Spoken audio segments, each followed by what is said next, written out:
Integrated Rural Development and Service Organization IRDSO Wangjing Amasung Wing Thoubal Chapter ANINA PUNNA SILLLAGA ngasi Wangjing da LEIBA POTHA in the International Human Rights Day gi PALAN THOURAM PANGTHOK LOINANA IRDSO Amasung Wing Thoubal Chapter na HOUKHIBA November tang kunma mangadagi HOUNA CHATHARAKPA MALEM gi NUPI sing da MIOT MINEI CHATHABA THINGBAGI campaign ngasi LOISINKHRE Human Rights Our Everyday Essential haiba wakalon da pangthokiba ngasi gi THOURAM aduda Thoubal District ki tongan ba relief camp sing da LEIBA internally displaced person IDP sing District asigi tongan ba mafam sing dagi lakpa NUPI sing amasung club ki thaumi sing yauna punna mioi chamayangkai hena saruyaki PALAN THOURAM adugi sarukama oina saruyakiba miyamna National Highway 102 Falmore lambi paringi Wangjing mapada lambi gi nakal da leptuna miyobagi hakki pankhai leite haiba utuna human chain semki maduda our rights our future freedom is meaningless when justice is silent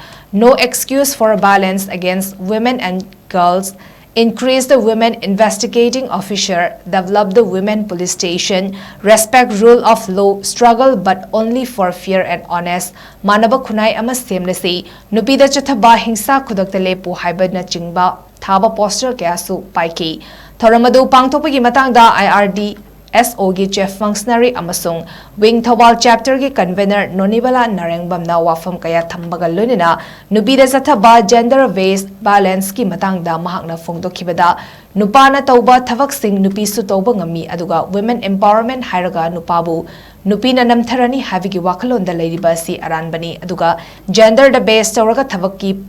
pankhai thamba si handokadabani haiba wafam thamki